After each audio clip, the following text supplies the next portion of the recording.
Hello, everybody, and welcome back to another quick fire edition of Hockey Writers Quick Fire. And we are doing another trade reaction video. Breaking trade just happened as we record, and this is a late night trade. In Eastern time, it was like what, 11 p.m. when it came down. And this is a big one. We thought the Horvat trade was big. I'd say this is a bit bigger. So this is involves three teams. This is the first three-team trade we've had. Toronto Maple Leafs, St. Louis Blues, and the Minnesota Wild. Minnesota Wild are mostly a salary retention, but let's try to sort this out.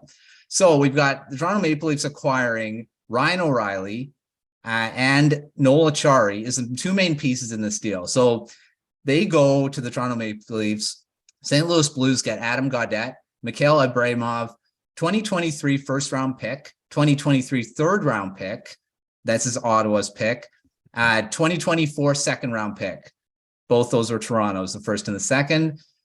We got the Minnesota Wild involved in this trade as well. They retain salary. St. Louis Blues also retain salary. If you want all the details, you can go on Cap Friendly and check all that out. But those are the main pieces. And then the Minnesota Wild also get a draft pick as well. 2025 fourth round pick. That's Toronto's pick. So now that's all out of the way and sorted out as much as we can kind of describe it here. I got Peter Baracchini. I got Brooke LoFurno on this video. Peter covers the Maple Leafs, as you know, Maple Leafs Lounge. Brooke is going to be out for an outside perspective on this trade. So let's start with you, Peter. Are you surprised with this trade, first of all? And then what your reaction is to this, probably the biggest trade coming up to the deadline here? Considering I was getting ready for bed, I was a little bit surprised at this trade, no doubt. It is absolutely huge considering the magnitude of what this does for the Maple Leafs, because of the fact that, this is a team that had to struggle in the playoffs, and now all of a sudden you hear Kyle Dubas say that he doesn't want to give up picks or prospects or high draft capital for rentals or big names. And lo and behold, he goes after Ryan O'Reilly from the St. Louis Blues. But it definitely is a win or go home kind of move. Like, Dubas is going all in with this trade, considering the fact that, they have been linked to Ryan O'Reilly since the onset of November, December. And now the fact that he's a Maple Leaf right now is huge, because now it gives them a really capable, highly efficient playoff performer that's capable of playing a strong two-way game for the playoffs. And even Noel Acciari too. I absolutely love his game, how physical he can be. They want to add that grit for the bottom six. So, with this move, Dubas basically addresses two areas of needs, top six and bottom six, with one move. And it looks, as of now, on paper, it could be a win for the Maple Leafs. But as we always say here in Leafs Nation, we want to see what happens in the playoffs first. So that's going to be the big thing. Yeah, well, and Ryan O'Reilly hasn't had the best season, and that's been well documented by the Blues writers here at the Hockey Writers all over the place. Hasn't been the same Ryan O'Reilly as everyone's kind of seen, but he is a very skilled player. He's got, like you say, playoff pedigree. He's great on faceoffs. Probably still one of the best two-way centermen in the NHL. He's big. He hits. I mean, he's a leader. There's another captain on the move as well. So I mean, it's a big trade. It's massive. And Acciari, I was saying before we were recording, he's a playoff type guy. He'll add to the bottom six, like you said. So I'm for the Maple Leafs, this looks like a really big win at this point. Brooke, your thoughts? I mean, again, outside looking in, we haven't had anyone with the Chicago Blackhawks, who's another team that could be making some big trades here. But let's focus on this one. What do you think about this trade from outside? And what do you think the Blues are getting in this? I mean, they're getting a massive amount of future stuff, especially for this next draft. They've added another first round pick. So, I mean, that's a big in itself. Well, I guess I think I'm the new St. Louis Blues super fan here, because the last show I was on with you guys on the Quick Fire, it was when Vladimir Tarasenko was on the move. So you know what? Hey, I guess I'll talk about this. From an outside perspective, I wasn't sure if I really like this for Toronto, only because it's a big risk. But on the flip side of it, I love that for Toronto because it's a big risk. Yeah. Because you're going for it. You have to go for it. If you're going for the Stanley Cup, you have to make big moves like that, just like the Rangers did with Tarasenko. You know, it's kind of like it's a high risk, but hey, if you win a Stanley Cup, then it's no harm, no foul. You have to go for it. So I love it for that. And St. Louis, they got 3 first-round picks in 2023. Yeah. That is huge, especially for a team that kind of decided just now that they're sellers. Obviously, when Tarasenko got moved, that was kind of the big indicator that they were not going to be buyers. They were going to be sellers. So, I mean, actually, if you think about it, I do think both teams kind of made out pretty well. Everyone got what they, I think, needed for right now. Obviously, St. Louis decided they need to rebuild, and they got their assets. Toronto got what they needed to make a really big championship push. So I actually think this is good for both sides, even though Toronto made a huge risk. But like I said, I like that for them because they made a big risk. So I'm actually excited to see how this plays out. Yeah, well, Kyle Dubas's last year of his contract, looks like he wants to make a big splash before he potentially is gone. I mean, I think if this doesn't work out and they don't make it a deep run, I think Dubas is not the GM of the Maple Leafs next season. But we'll have to see. We'll see what this all kind of plays out. But Peter, I want to ask you, where does Ryan O'Reilly fit into this lineup now? I mean, we'll probably go into it. Obviously, going to go into it more when we tape Maple Leafs Lounge later on. But just quickly, first reaction: where do you think O'Reilly's going to play? I mean, obviously the top 6, but he is a centerman, and they also have 2 really good centermen. So, what do you think about that? Yeah, so obviously you want to project him into that top 6. There's no doubt about that. At first glance, you have Auston Matthews and John Tavares holding that, top 2 spots. You're not going to really necessarily play him in that third line role because that's not necessarily, what you brought him in for. You want to play him in your top 6. So ideally, you may want to see him and slot into that left wing spot. He is a left-handed shot, so that's a good sign, but he's not a natural left wing. So if he's able to play wing with John Tavares and even with a very highly skilled and creative playmaker like Mitch Marner, I think that's a very solid outlook for the top 6. You also get in Noel Acciari who could play both wing and center. That's beneficial because if he can overtake David Kampf as that third line center, you could bump Kampf down, and then you have Matthews, Tavares, Acciari, and Kampf as your middle or your top 4 center. So that's going to be really huge to see how this plays out. Even when I was talking, when the news broke about the Maple Leafs being in on O'Reilly, it'll give them options to try and see how they could work out. Because even if O'Reilly doesn't pan out into the top 6, I don't see that happening because he's a greater, improvement over Alex Kerfoot, Calle Jarnkrok, even though I liked him so far.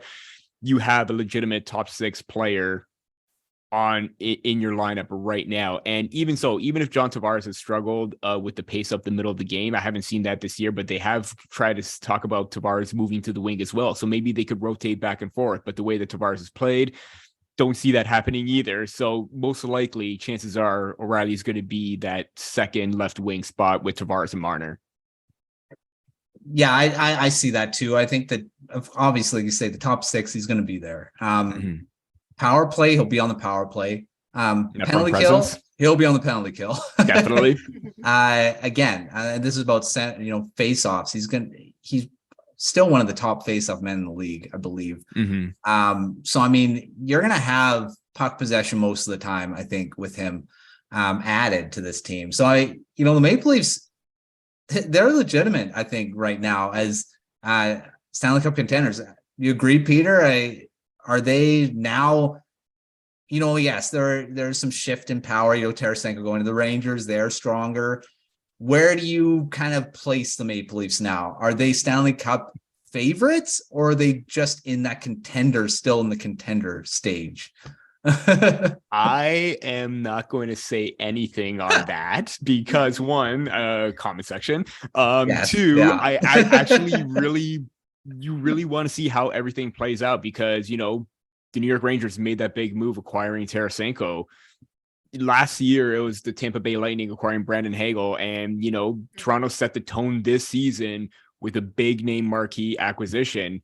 Tampa Bay doesn't really have all the assets, so they're probably going to go depth. Boston Bruins, they're probably going to trade maybe depth. If anything, if they do trade for a marquee name, you're looking at Fabian Lysell as their top prospect to move. I don't know if they're willing to do that or not, because that just seems like a bit of a risk considering his potential.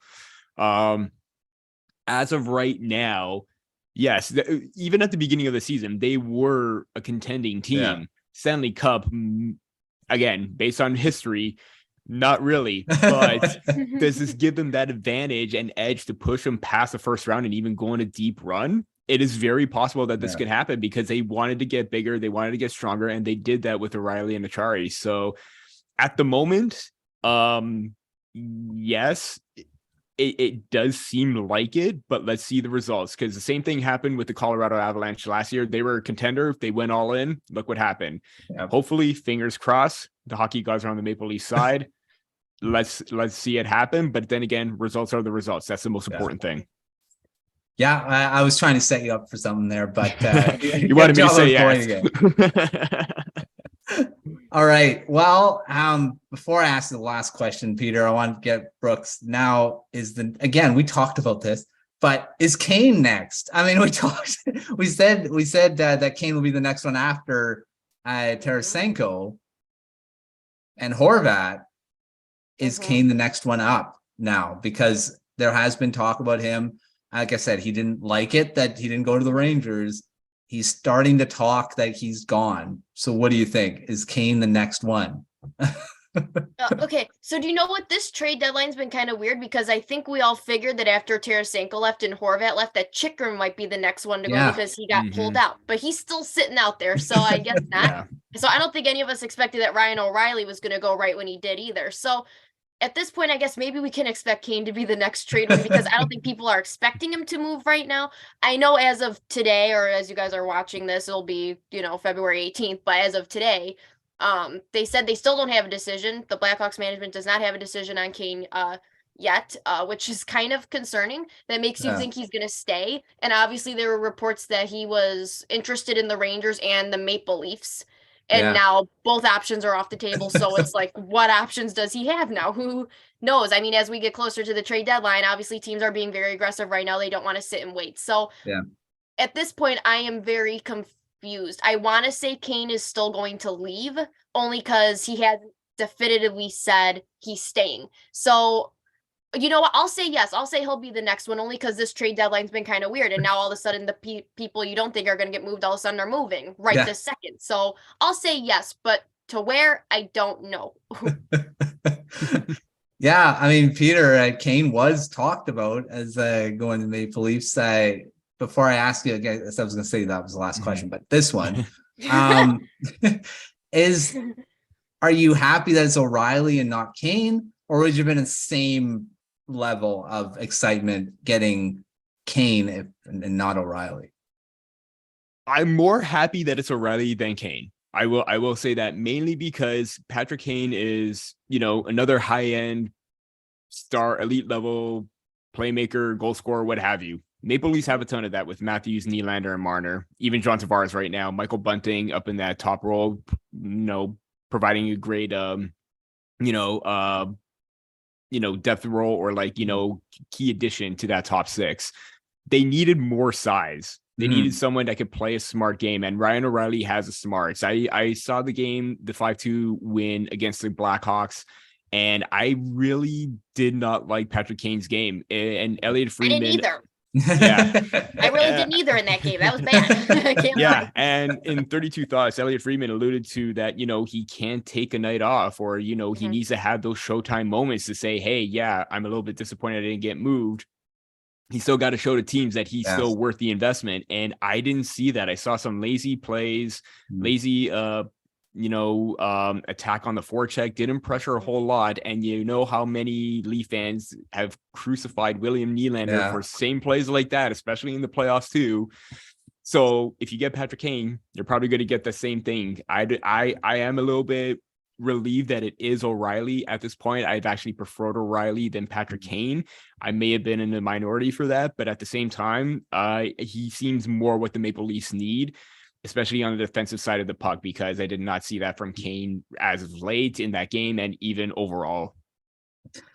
Yeah, no, it's fair. I mean, I think O'Reilly is much more of a playoff guy, even though Kane has performed in the playoffs. He has cups, so he has, it's not like he's not a playoff performer. But yeah, he can go into those kind of, he just not played very well. And it seems like O'Reilly is always on, even though he hasn't had a good season this year. He's had injury problems as well. So, I mean, yeah. Now, final question, Peter, on this. Will he re-sign with the Maple Leafs? Because this could become another Nick Foligno debacle where they give up a ton and don't have the player next year. Because this is a lot to give up for a guy that could potentially be a rental. So is he going to be with the Maple Leafs next season? Or is this just going to be, hopefully he helps win a cup and that's it? I really don't know. I know that sounds like an easy answer, but I don't, because like you said, this could be a whole Nick Foligno situation over again, because he's just coming off a broken foot too. And that's a main concern right now. Yeah. So if he's injured and this deal backfires, because at that time, the Foligno deal did look like a good one. Again, injury to Foligno, wasn't quite himself in the playoffs. You don't want the same thing to happen to O'Reilly because of the fact that he is a strong two-way player and it's what they need. But can he resign in the offseason? There's always that chance, but yeah, it really is tough, because what Dubas has said, he doesn't want to pay a high price for a rental, yet he goes out and does this. Does he have something in the works where maybe you can, bring him back in and say, hey, you're with this talented team, let's go for another run, and you do resign him to a cheaper contract than what he's making right now in that 4 or 5 range, where maybe it's a little bit more in their wheelhouse or even a little bit less? It's always a possibility. But again, until then, it's just, it's a dream scenario. I would like for that to happen, but at the same time, it's too far into the future. I think who knows what can happen if they do have success and O'Reilly does help the Maple Leafs in some capacity. It's very possible, but until then, I don't know. I wish I had the answer to that. Yeah, it's gonna be Kane. Just watch. It's gonna be Kane. He's gonna go there. He's gonna sign. That's what's gonna happen. We're all set then. Yeah, right. Brooke, what do you think? O'Reilly's re-signing with the Maple Leafs, or is it going to be another, a rental? I mean, that's what he potentially could have been for any team acquiring him. I agree with Peter. I see this as a rental. I know there's confusion there. I think they gave up a lot. I do think they gave up a lot just to keep him as a rental, but I see this as a rental, to be honest, because of the risk there. Yeah. There's a chance that O'Reilly might not translate over there, and then who knows what happens after that. So I'm going to stick with rental. I don't see him re-signing, to be honest. I wouldn't be surprised if he re-signed with St. Louis, if I'm being completely honest, in the off season. But we'll see. Like you said, maybe he'll be a better fit than we realize and will re-sign. I don't know. But yeah, there is some confusion there, but I'm going to say no. Yeah, well, we'll see. Like you said, you just got to wait. But right now, I don't think the Maple Leafs are obviously the management's probably looking ahead to that. But right now, this is for the playoffs. This is for a potential run to the Stanley Cup, and this is why they got him. So we'll see how he goes. Like you said, injury, broken foot's not something to kind of think that's going to be fine, because that's not a good thing usually when you need to skate. So I mean, we'll see. But I think like I said, I think this right now, as you look at the trade, this is a win for the Maple Leafs and a win for the Blues too. Like, they got what they need. They got a lot for O'Reilly. I mean, first round pick was probably assumed. A second rounder next year, really good. So I mean, and then Abramov is a pretty good prospect too. So Gaudette probably going to be done. I mean, he's not long term. I think he was just thrown in there. But you never know. He could translate and do well. But we'll see. So we have our latest big trade, and I think we've had our most big trades this season. Last season, I don't think there were that many massive ones, especially right before the deadline. We have two captains on the move, Horvat and O'Reilly, Tarasenko. And here we go again. 3 long-term guys that were with their teams for a long time. O'Reilly was not drafted by the St. Louis Blues, but he was there for a long time. So, I mean, you've got all these moves that they're big players, and we love it. I mean, we love it having all these big trades to happen. But I did not anticipate all these big ones happening so far. So more to come, maybe. Jacob Chychrun, like you said, still on the block, still there. I think he'll be traded soon. Probably not to the Maple Leafs, like there was kind of talk about. It would be a miracle if that does happen. Yeah. So before we end, just a final. This is truth. This is the final question. Do the Maple Leafs do anything else, or is this the end? Does Dubas do anything? Maybe add a Luke Shen, one of those low type deals, or is this the end of the deals and he's just gonna, kind of hang up the phone and be ready for the playoffs? What do you think? We'll start with you, Brooke. I'm gonna say no. I don't think Kyle Dubas is done. And maybe I'm completely wrong about this, but usually it seems like he's on a roll right now, I think. And something tells me he might be targeting defense still. I don't exactly know where, but because he's been linked just from over here in Chicago, because Toronto's been linked to even like Jake McCabe and stuff, makes me think they're probably going to target defense next. So I'll say no. I don't think they're done.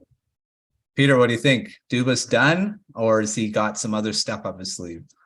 No, 100% agree with Brooke. There was the possibility that he wanted to try and address both forward and defense. He's already got his, 2 forwards right now to fill out that depth.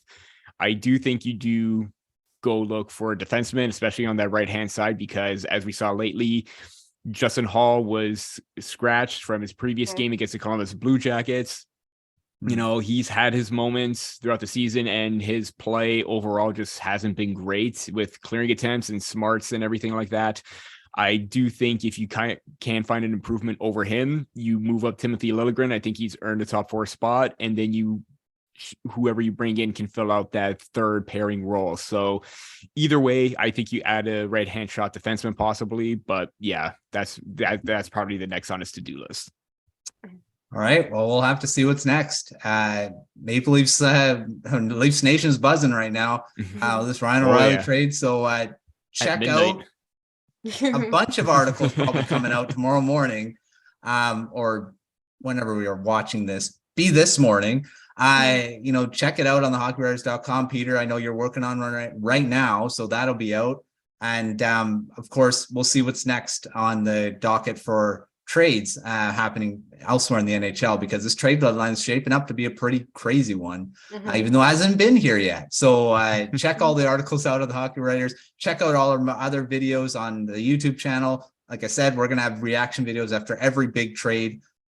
So stay tuned and keep it locked on the hockeywriters.com and, of course, the YouTube channel. And we'll see you next time on another Quickfire.